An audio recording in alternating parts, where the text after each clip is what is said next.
যা নিতান্তই সাধারণ হলেও কোনো মানুষের জীবনে সেটা বিপর্যয় রূপে নেমে আসতে পারে। যেমন এই মুহূর্তে বিপুল হাসপাতালের বাইরে অস্থিরভাবে পায়চারি করছে। তার অন্তঃসত্ত্বা স্ত্রীর প্রসব যন্ত্রণা উঠেছে। হে মা জগদম্বা, দয়া করো মা, এইবারে যেন সবকিছু ভালো হয় মা। মায়া, তুমি কি আমার মায়াকে দেখেছ? হ্যাঁ, সেই হাসপাতালে যাবে বলে বেরিয়েছিল। কোথায় ও তুমি জানো? হ্যাঁ, বলো না। হ্যাঁ, না আমি তো জানি না। কে জানো না, তাই তো? তুমিও জানো না, কেউ জানে না। মায়া, মায়া তুমি কোথায় গেলে? কি জানি কি হয়েছে ওর বউয়ের। প্রতিমা হালদারের বাড়ির লোক কে আছে? আমি আমি আমি ডাক্তারবাবু, আমি প্রতিমার স্বামী। কি হয়েছে? সব ঠিক আছে তো? মনকে শক্ত করো, তোমার স্ত্রী মৃত সন্তান প্রসব করেছে। এবারেও ভগবান, এবারেও মরা বাচ্চা হলো কেন? ভগবান কেন, কেন বারবার একই কষ্ট? ওফ, নিজেকে সামলাও, ঈশ্বরের ইচ্ছের উপরে কারোর কোনো জোর থাকে না। ডাক্তারবাবু, বউটারে আমি কি বলবো বলুন তো? কত আশা, কত স্বপ্ন দেখেছিল বউটা, কিন্তু এবারেও সব শেষ হয়ে গেল। দেখো, এত ভেঙে পড়ার কিছু হয়নি, অনেক সময় এরকম হয়ে থাকে। তোমাদের বয়স কম আছে, ঈশ্বরের ইচ্ছে থাকলে ভবিষ্যতে নিশ্চয়ই তোমাদের কোল আলো করে সন্তান আসবে।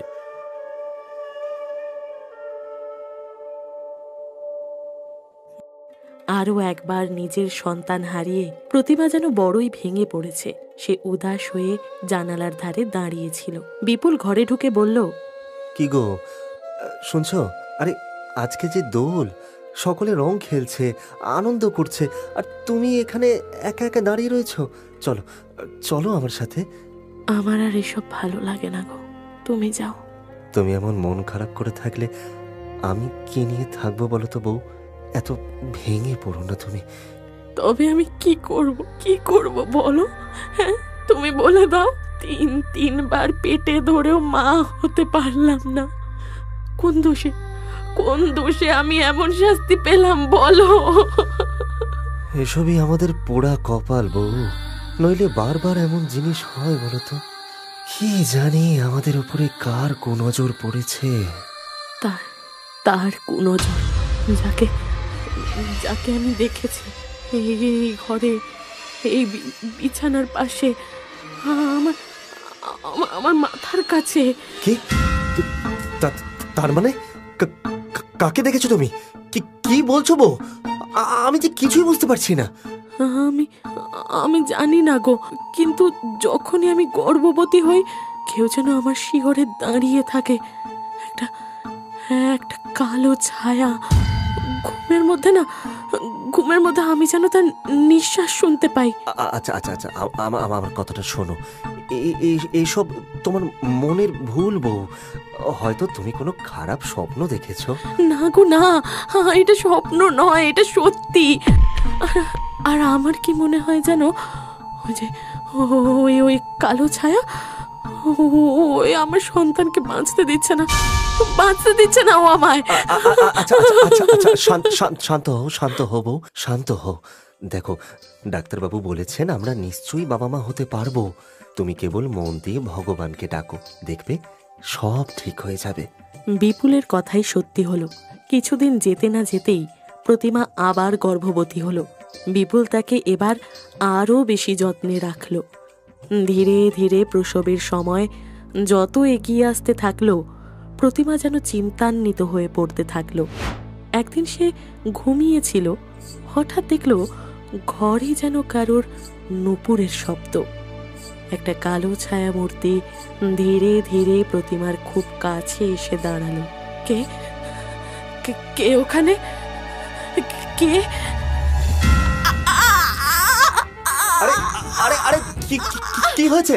হ্যাঁ বউ, তুমি এমন করে চেঁচালে কেন? হ্যাঁ, এখানে কেউ একজন ছিল, আমার গলাটা টিপতে এসেছিল। আচ্ছা আচ্ছা আচ্ছা আচ্ছা, শোনো শোনো বউ বউ বউ, কি হয়েছে? আচ্ছা তোমার কি ব্যথা করছে? হ্যাঁ, ওগো ব্যথা শুরু হচ্ছে। তাড়াতাড়ি তাড়াতাড়ি কিছু একটা কর। হে ভগবান, এই রাতের বেলা এখন আমি তোমাকে কিভাবে? তোমার ভেলাতে নিয়ে চলো তাড়াতাড়ি। এবারে কিছু অঘটন হলে আমি আর বাঁচব না গো। আচ্ছা আচ্ছা আচ্ছা আচ্ছা, এই রাতের বেলায় নদীতে ভেলা নিয়ে? কিন্তু আমি তো এখন রাতে নদীতে ভেলা চালাই না।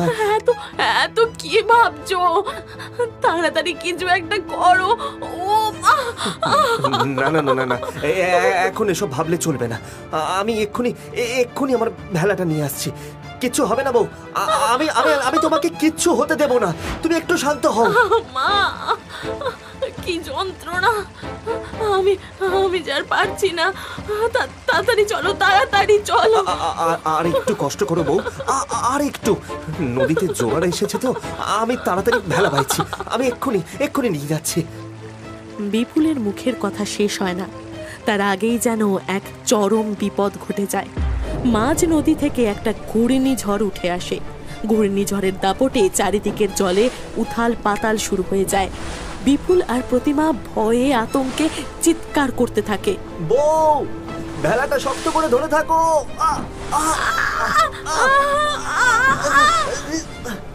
মুহূর্তের মধ্যেই যেন সেই ঘূর্ণিঝড়ের মধ্যে থেকে এক নারী মূর্তি বেরিয়ে আসে।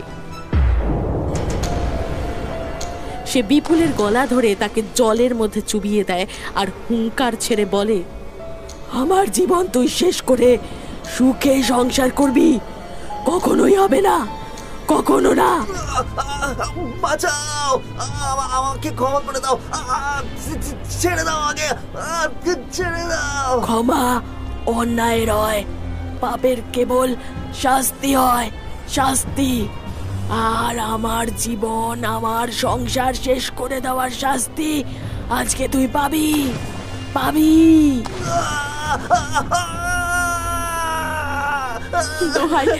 দোহাই তোমার, আমি জানি না এর পেছনে কি কারণ রয়েছে, কিন্তু তুমি যদি ওর প্রাণ নিতে চাও তাহলে আমাকে আর আমার এই না জন্মানো সন্তানকেও মেরে দাও। হ্যাঁ, মেরে দাও। ও ছাড়া আমাদের যে কেউ নেই।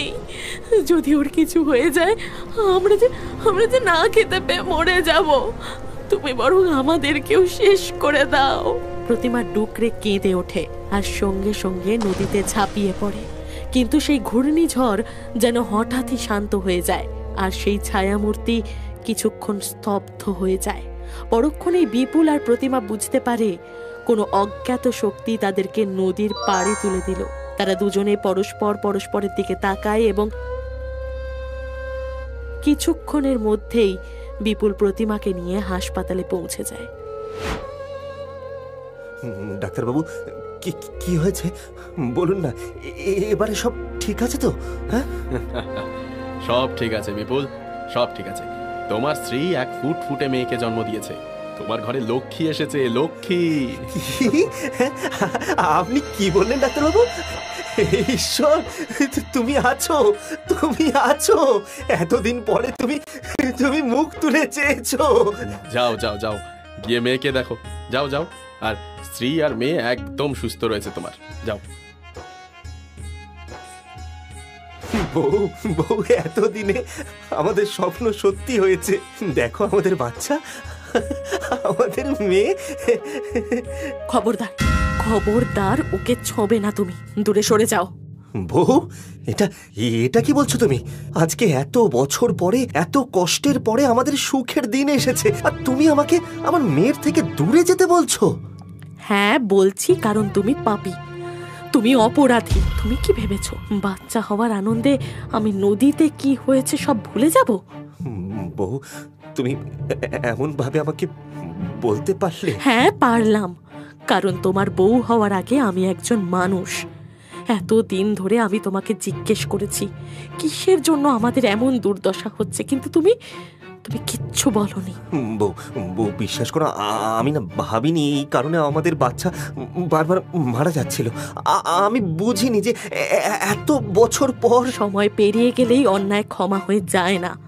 ছি ছি ছি ছি, তোমার ওই হাত দিয়ে আমার মেয়েকে ছোঁবে না তুমি। বউ, বউ বিশ্বাস করো, আমি ইচ্ছে করে এসব করিনি। যে ঘটনা ঘটেছিল সেটা কেবলমাত্র একটা দুর্ঘটনা। কি হয়েছিল? কি করেছিলে তুমি যার জন্য তোমাকে মেরে ফেলতে চাইছিল সে? এই কথাটা আমি তোমাকে অনেকবার বলতে চেয়েছিলাম বউ, কিন্তু সাহস পাইনি গো। সে আজ থেকে বছর 10 আগের ঘটনা। তখন আমাদের বিয়ে হয়নি। আমি ভেলায় নদী পারাপার করে রোজগার করতাম। সারাদিন নদী পারাপার করে আমি ভীষণ ক্লান্ত হয়ে গেছিলাম। সন্ধে পেরিয়ে রাত হতেই আমি ভেলা বেঁধে বাড়ি ফিরবো ভাবছি, ঠিক সেই সময় একজন পোয়াতি মহিলা এসে হাজির হলো। তাকিয়ে দেখে বুঝলাম সে এই গ্রামের নয়। কাতরভাবে সে বলল, দাদা দাদা, আমাকে একটু ওই পাড়ের হাসপাতালে পৌঁছে দেবেন? না না না, পারবো না। এমনিতেই রাত হয়েছে, তার উপরে আকাশে মেঘ জমেছে। এবারে আমি আমার ভেলা বেঁধে রাখবো। দোহাই দাদা, আমি 9 মাসের পোয়াতি, প্রসব বেদনা শুরু হয়েছে, দয়া করে আমাকে হাসপাতালে পৌঁছে দাও। আচ্ছা, সে না হয় বুঝলাম, কিন্তু তুমি পোয়াতি মেয়ে মানুষ একা একা কি করছো? তোমার স্বামী বা বাড়ির লোক তারা সব কোথায়?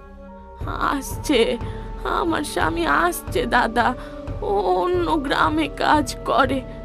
আমার প্রসব যন্ত্রণা শুরু হয়েছে, বেশি বাড়াবাড়ি হওয়ার আগে ভাবলাম হাসপাতালে চলে যাই, দয়া করে আমায় পৌঁছে দাও দাদা। এ তো আচ্ছা মুশকিলে পড়া গেল। যখন তখন বৃষ্টি নামবে, কোথায় বাড়ি ফিরবো তা না। পাড়ের কড়ি কিন্তু 4 আনা, 1 আনাও কিন্তু কম হবে না। দাদা, আমার কাছে তো এখন কোনো পয়সা নেই, কিন্তু বিশ্বাস করো আমার স্বামী এসে তোমার পাওনা মিটিয়ে দেবে। তুমি আমাকে পৌঁছে দাও। মামা বাড়ি আবদার নাকি? টাকা নেই পয়সা নেই, এদিকে ওনাকে পৌঁছে দিতে হবে। আমিও খেটে খাই, পারবো না আমি। দোহাই দাদা তোমার, ছোট বোনের ওপরে এটুকু উপকার করো, আমার স্বামী তোমার টাকা মারবে না গো। ওই যে আমরা ওই পাড়া মৃত্যুদের বাড়ি যাবো, এই নিয়ে চলো তো। দেখো ভাই, বৃষ্টি আসবে, এখন আর আমি ভেলা নিয়ে যাব না। আরে এই রাতে আমরা কোথায় ভেলা বা নৌকা পাবো বলো তো? আর নিয়ে চলো না। আরে তোমার পাওনার দ্বিগুণ দেবো। দয়া করো দাদা, আমাকে হাসপাতালে পৌঁছে দিয়ে ওদের নিয়ে যেও। আমি যে আর যন্ত্রণা সহ্য করতে পারছি না। দোহাই। একদমই না। এই তুমি এই মহিলাকে নিয়ে যাবে আসবে, আমরা কি ততক্ষণ বৃষ্টিতে ভিজবো নাকি? হ্যাঁ, নাও, তোমায় আমরা পাওনা 3 গুণ দিলাম। হ্যাঁ, এবার চলো তো। আচ্ছা আচ্ছা, বেশ বেশ বেশ। এই যে দিদি, তুমি এখানে একটু অপেক্ষা করো, আমি বরং ওদেরকে ওই পাড়ে পৌঁছে তোমার নিয়ে যাবো। হ্যাঁ, ওঠো ওঠো, তোমরা ওঠো, তাড়াতাড়ি করো। দাদা দাদা, এমনটা করো না। মা, আগে আমাকে একটু হাসপাতালে পৌঁছে দাও, তারপরে ওদের নিয়ে যেও।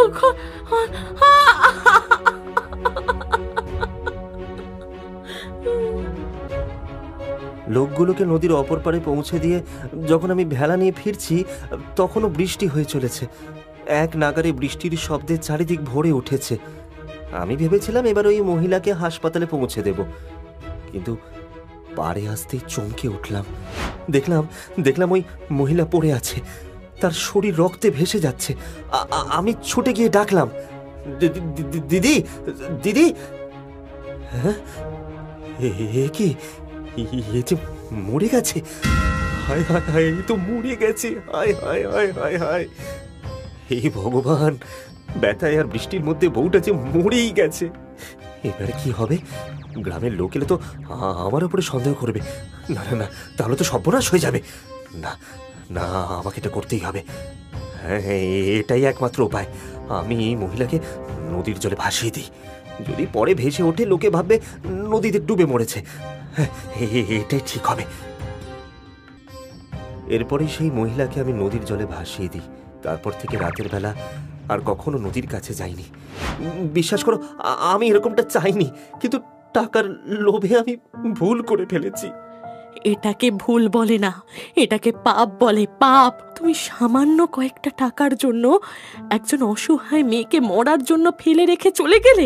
ছি ছি ছি, তোমাকে স্বামী বলতে আমার ঘেন্না লাগছে।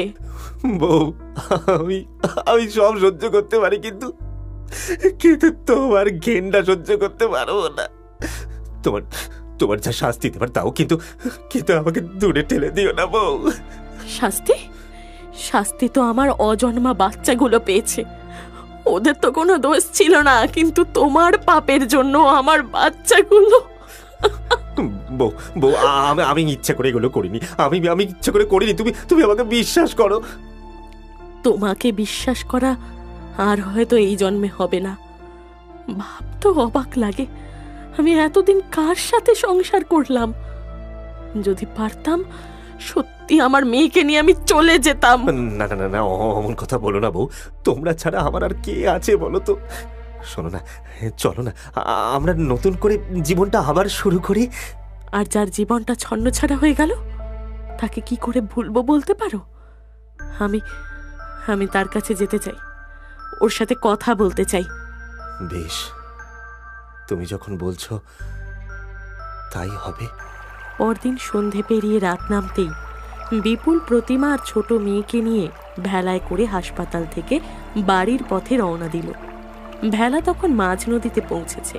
ঠিক তখনই প্রতিমা গলা ছেড়ে বলে উঠল, দিদি, দিদি, কোথায় তুমি? তোমার এই বঞ্ঝিটাকে একটু আশীর্বাদ করবে না দিদি? এসো দিদি, সামনে এসো।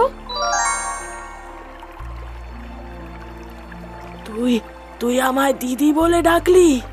হ্যাঁ দিদি, আমি আমার স্বামীর কাছে সব শুনেছি।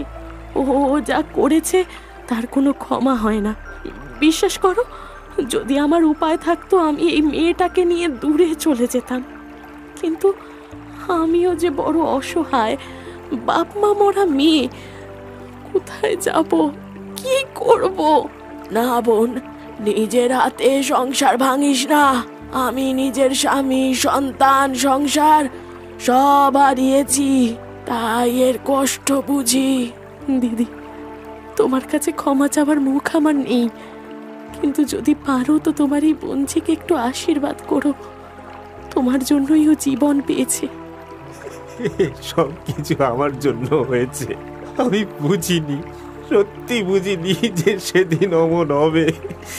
আমাকে ক্ষমা করে দাও, ক্ষমা করে দাও আমাকে।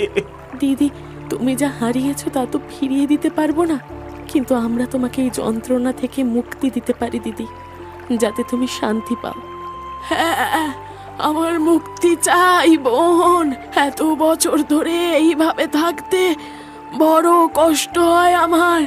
আর যদি পারিস আমার স্বামীটাকে বলিস যে তার বউ আর নেই নেই। দিদি, কোথায় তোমার স্বামী?